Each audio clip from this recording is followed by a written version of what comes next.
With round 5 of the North East Cyclo-Cross League having been cancelled on the 28th of October, the next event was round 6, a week later, on a hilly course adjacent to Gateshead International Stadium in Felling, Tyne and Wear.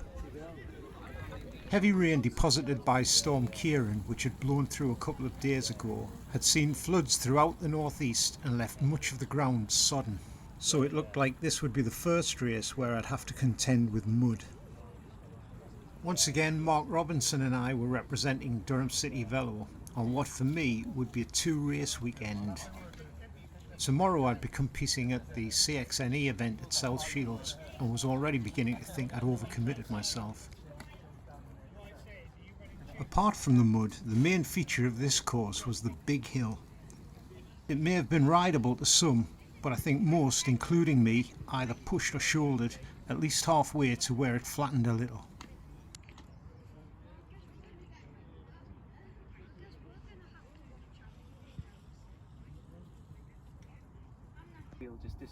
The start was on a track which we'd ride in the opposite direction once the race was underway.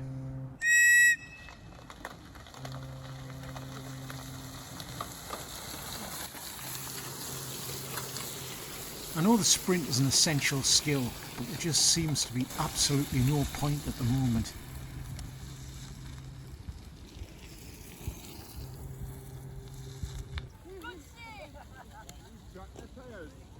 While Mark pushed on with the leaders, I spent the first lap coming to terms with what for me were novel conditions. A lot had been made of mud, reasonably I suppose, but in general I found it less difficult to deal with than I'd expected. On the flat it's a hindrance and it makes the off-cambers more challenging certainly. However, like the rest of cyclocross, it seems to require that balance between speed and technique.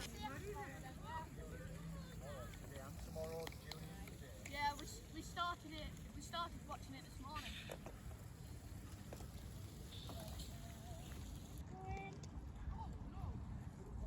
Even at this early stage in the race, the eventual winner had a sizable lead that would continue to increase.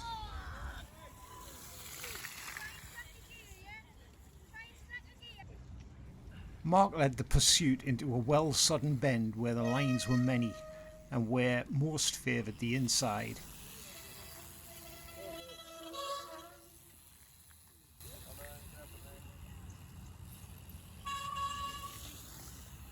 After hopping up the curb we came to the hill where it seemed that, like me, most of the competitors had planned to dismount. Even the leaders are still off their bikes at this point.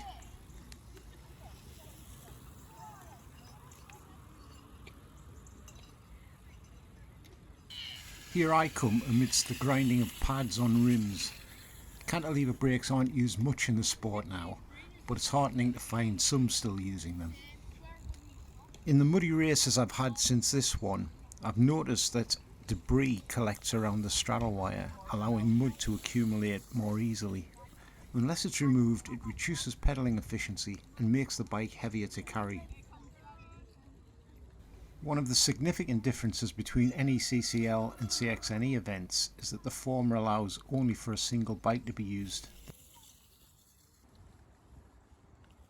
Here's Mark again on the other side of the hill, on what I thought was the easiest part of the course, but which probably means I should have been working a bit harder. I had a nightmare at my first race on 180 bends like these, but since then I've worked hard on them, off camera and all, and really enjoy them. Mind you, the first race, which I covered in my first video, was red hot and bone dry, and the speed into the bends was something of a culture shock for me. A tricky little off-camber turn at the top of the hill was designed to catch out the unwary rider who might otherwise be distracted by the magnificent view over the stadium.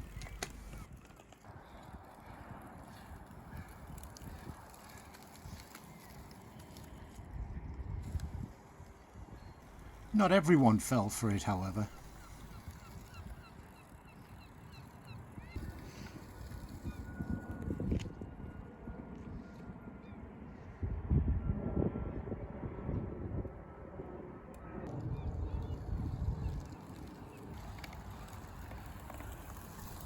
I think I might have tried running this the whole way on the first couple of laps, but as the race wore on and the bike grew heavier, that flattened section in the middle was a huge invitation to get back onto the bike and just change the nature of the pain. There's that grinding noise again, which is taking some getting used to, along with accumulated debris on a redundant front mech brushing against my leg and hands covered in mud sliding around on the hoods.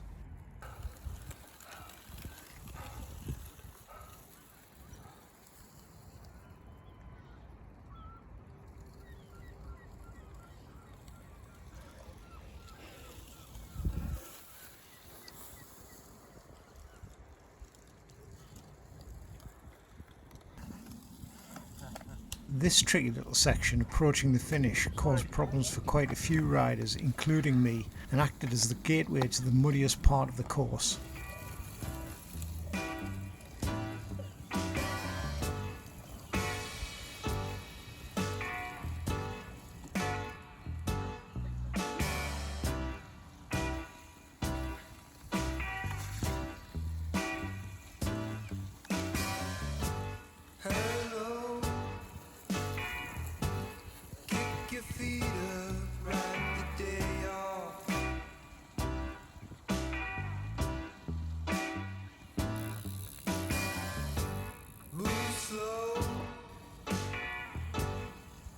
Your guard down, keep your eyes up.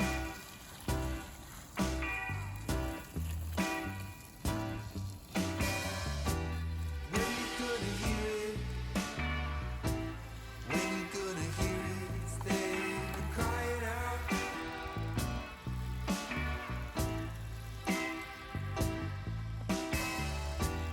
When you gonna hear it?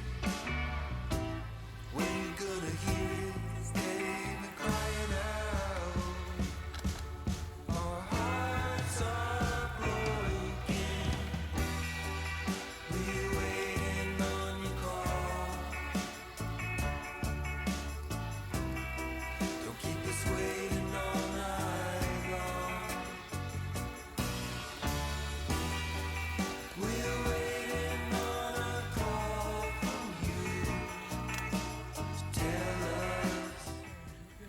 This is where I crashed a lap or so later, fortunately caught at long range on video by Diane.